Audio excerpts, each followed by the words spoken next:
Want to build a high converting Shopify store? In a second, I'm going to jump over to a screen share presentation of the key elements that you need in your store to make sure that your pages are actually converting. I'll be covering things from a purely design perspective, as my speciality isn't in the technicals like loading speed and things of that nature. But the idea is for you to end up with a 3% or higher conversion rate on your Shopify store. Let's hop over to that screen share and I'll show you all of the key components. So the two key components I'll be covering here is the structure and layout that you should be having for your homepage. So this is your hero scene and basically the first page that anyone would land on. Or if you're driving traffic to the product page, that's the second thing I'll be covering. Again, the structure of your individual product pages are going to be extremely important, because with ads, that's most likely where you're driving the most traffic to, whereas with organic traffic, they'll be landing on your homepage instead. As a best practice, these are the various kind of features I would say that you need on your homepage. So that would include a top bar, hero scene, unique selling points, etc. I'll be going over exactly what each section is and what it should look like. The reason why it says why hemp here was because this is completely just ripped from a web audit that we did for one of our clients last year. So just ignore the why hemp. Just instead of saying why hemp, just why your brand name or whatever. In terms of the top bar, what this is essentially just like where you would put the offer that you're running. So this could be something as simple as just free shipping above a X threshold. Alternatively, it could be something along the lines of, I don't know, like buy two, get one free, or spend $50 or more and get 30% discount, or maybe overnight shipping for when you spend above $75. Something along those lines, just an offer. Generally speaking, the reason why you want this offer is you want to use it to increase your average order value. So for this brand, for example, the average order value was around, I can't remember, I think it was around $40. We put free shipping incentive here to $50 so that we're encouraging people to spend above the threshold. Next is your hero scene. So this is your value proposition. Like, it has to be extremely clear. And as soon as someone lands on your hero scene, this is the first thing that they'll see. And you need to make sure that you communicate the product and exactly what you offer the potential customer with a very clear call to action within the first 3 seconds. So to give you some examples of really good hero scenes is something like this. I believe this is Miracle Sheets, a brand that's actually doing really well in terms of paid advertising. But I'm actually not sure if it's Miracle Sheets, don't quote me on it. But yeah, you can see it's very clear in terms of their value proposition is, hey, you know, we use antibacterial silver to create towels that don't smell and dry and require less laundry, because, you know, everyone hates laundry, and the call to action is shop now. So does it communicate everything within 3 seconds? Absolutely. Is there a very clear call to action? Yes. Another example, this is Lark Bottles, another like D2C powerhouse, right? This is their landing page inspired by Mother Earth. Take on any adventure with a new Lark bottle. This product is clearly designed for someone with an active lifestyle. It communicates the product really clearly within the first 3 seconds, and the call to action is to explore now. So this basically just means, hey, check out our collection. In terms of the next section, this is to demonstrate your unique selling points. So why should people buy from you? You know, and the real benefits of your products compared to your competitors, let's say. This is intended to help extend the value stated in your hero scene. So essentially here, you highlight exactly what your product is about.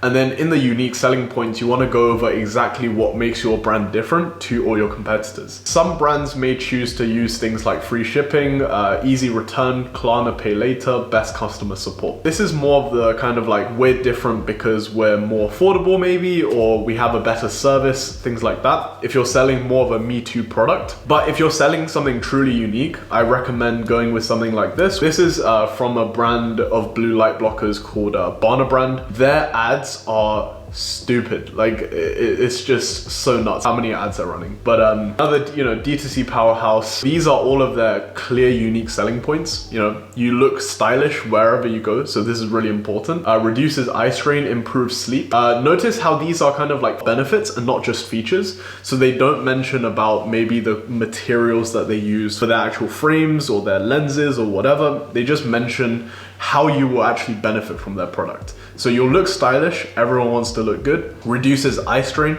So if you look at a monitor for too long, your eyes are just gonna get fatigued.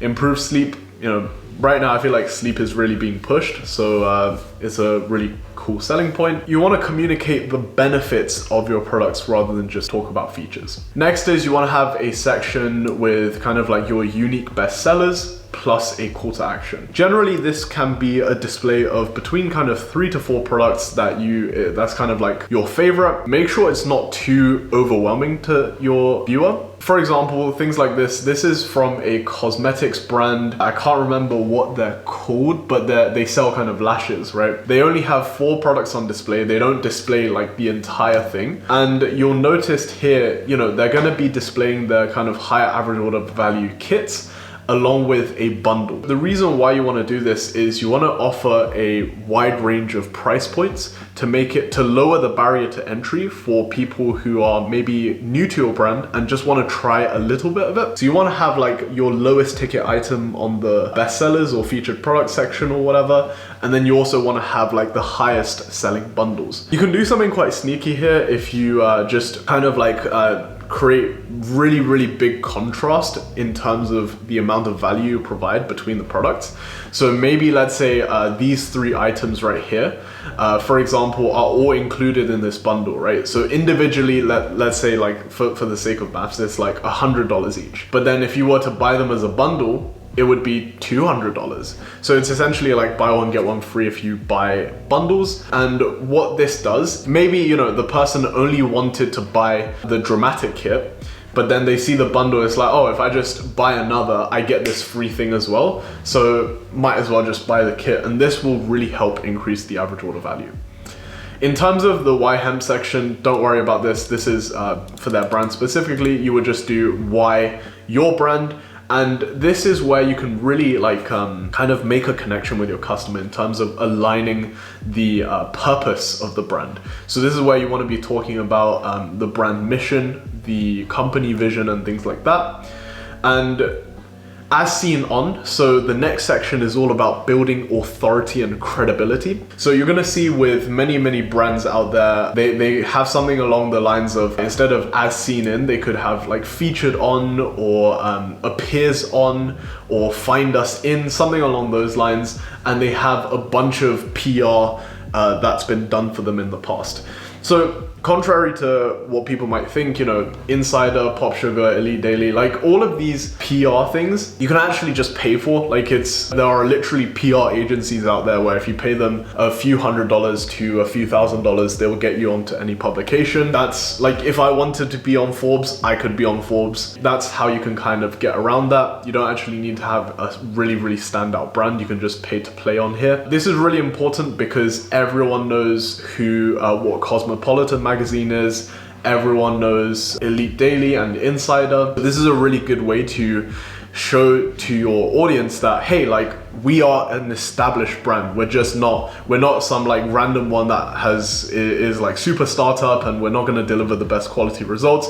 Look, we're featured in all of these articles. Really important in terms of building authority. If you're not at a stage where you can spend a lot on PR, don't worry about it. It's not completely necessary. That's why I put if applicable on this stage. In terms of the next section, you also want to be including testimonials. The best way, in my opinion, to include testimonials in your homepage is actually via a carousel system. Essentially, this is what will build the most trust with your brand. You'll see many e-commerce businesses out there use things like Trustpilot and just import their reviews. Another thing you could do is just, for example, like this format where it's kind of like a carousel system where it routinely rotates the different reviews with some user-generated content. So for example, this picture is clearly just taken by a customer.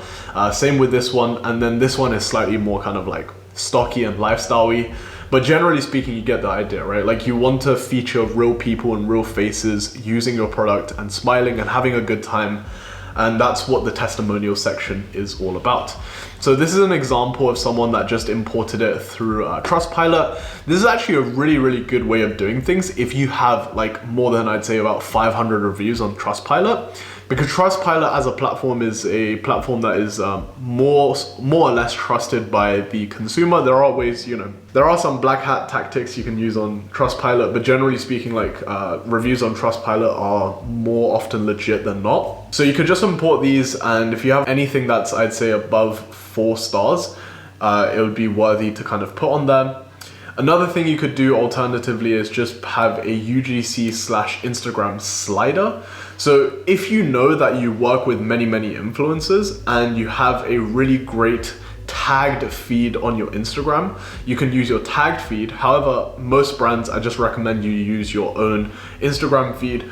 This creates kind of like a omnipresence feel with the audience in terms of like, hey, we're actively posting content on social media. Check out our community here, but also like it just says, hey, we're legit. We're not just a random dropshipping store that got set up 2 days ago that's designed to, convert you into a customer. An example of a UGC slider is something like this. This is by a brand called Snow. They're a teeth whitening kit and they're a 9-figure brand, I believe. And this is basically just all of the influencers and customers they have using their product and demonstrating that they are using it with a very clean smile. This is super powerful in terms of building trust with your audience, showing that your products actually work. This is an example of the Instagram feed that I talked about earlier. This is by a watch brand that's kind of trying to replicate it poorly, I might add, like Patek Philippe's or whatever. Next is, generally speaking, I love to have about us videos in the homepage where it's actually the founder talking. I really love something about just adding a personal touch to your brand. I really love it. Like essentially this video is generally either gonna be like a branded piece of content or just the founder talking about why they started the brand, what really makes them passionate about the product, and what are the kind of unique selling points of the brand versus its competitors and things like that, and really just building a human connection with your audience. And lastly, on the homepage, you always want to have a footer section with the privacy policy and terms and conditions. Generally speaking, this doesn't really affect conversion rate too much, but some people, maybe like, I don't know, 1% of your traffic would be super cautious and look for things like privacy policies. And if it's not there, it might be a red flag for them. So just make sure you have them in place, and that's it. Now, let's talk about product page and how to actually restructure your product page to best optimize for conversions. Same as the homepage, I'm going to be covering just the basic structure, and then I'll dive into examples of each one, explaining exactly why you need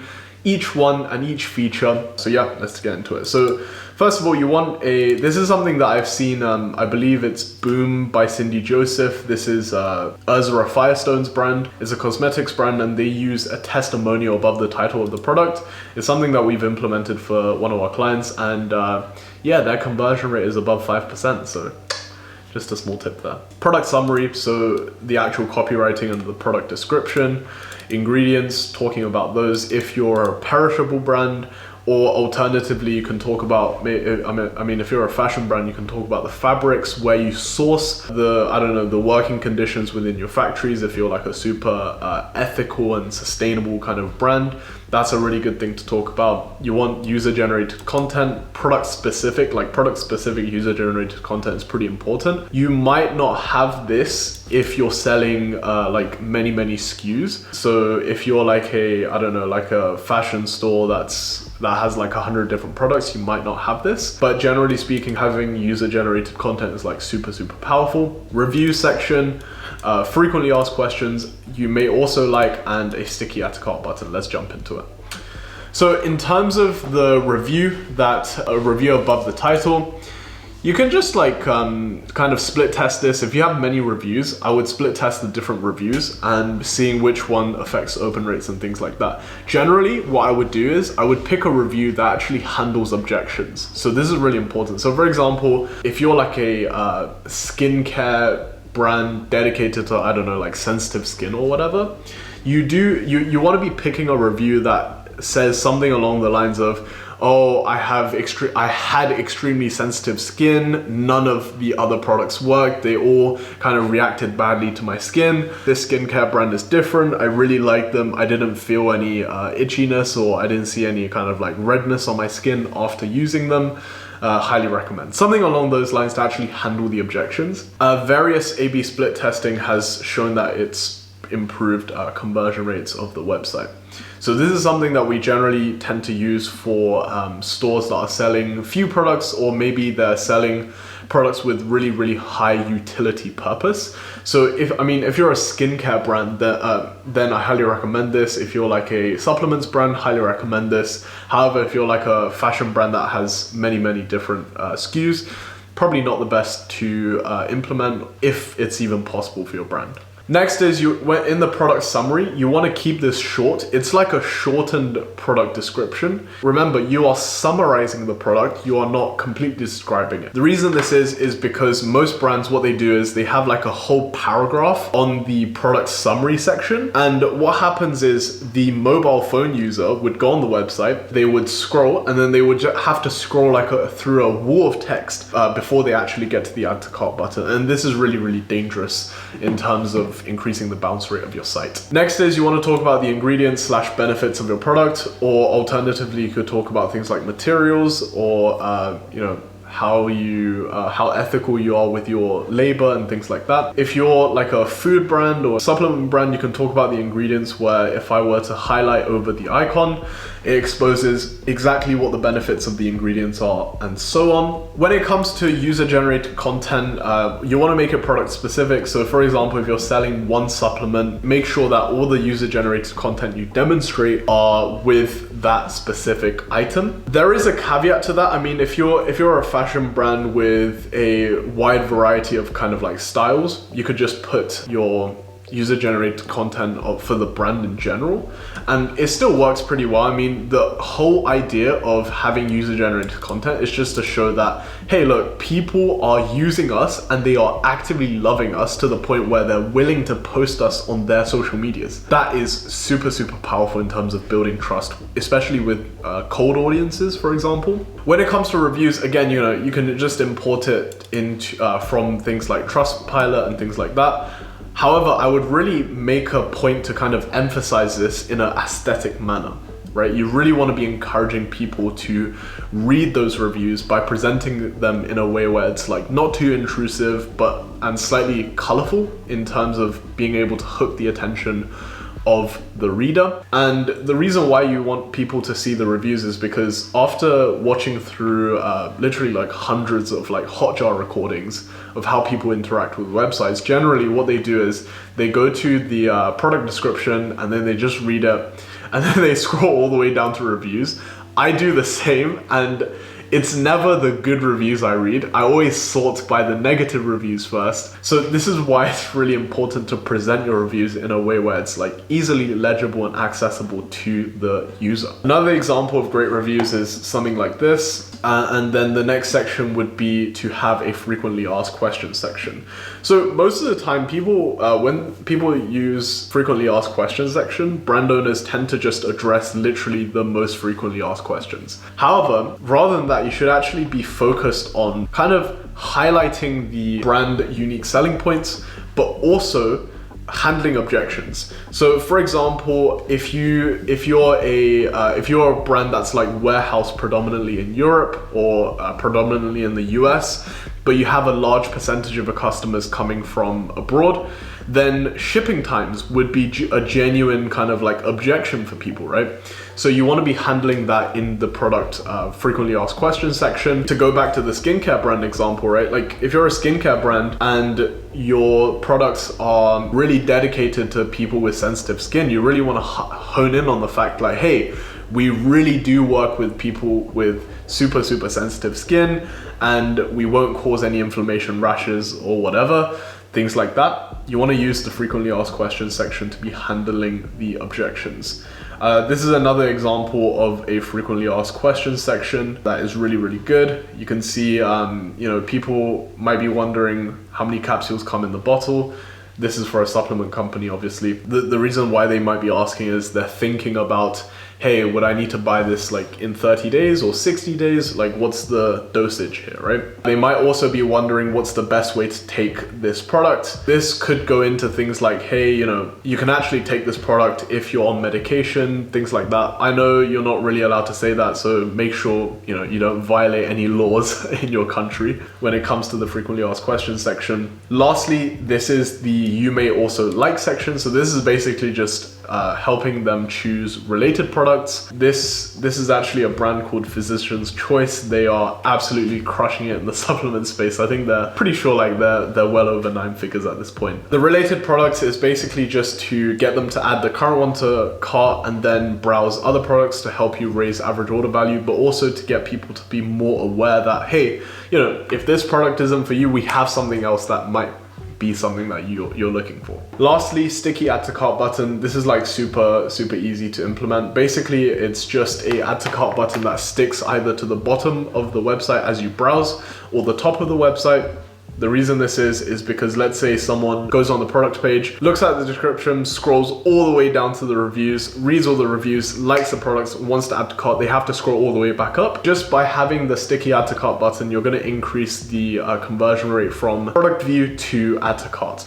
You might be wondering, why is Boyan sharing this with me? Well, it's because it's in my best interest to make sure that your store is the highest converting as it possibly can, because I run an email marketing agency dedicated to helping Shopify stores drive literally the highest, warmest, hottest quality of traffic to your store to generate you dollars by turning your email list into revenue for you. If you feel like your customer retention isn't where you want it to be, feel free to book in a call with me down below, and we'll jump on a call to discuss whether or not we can help your e-commerce brand increase the lifetime value of your customers.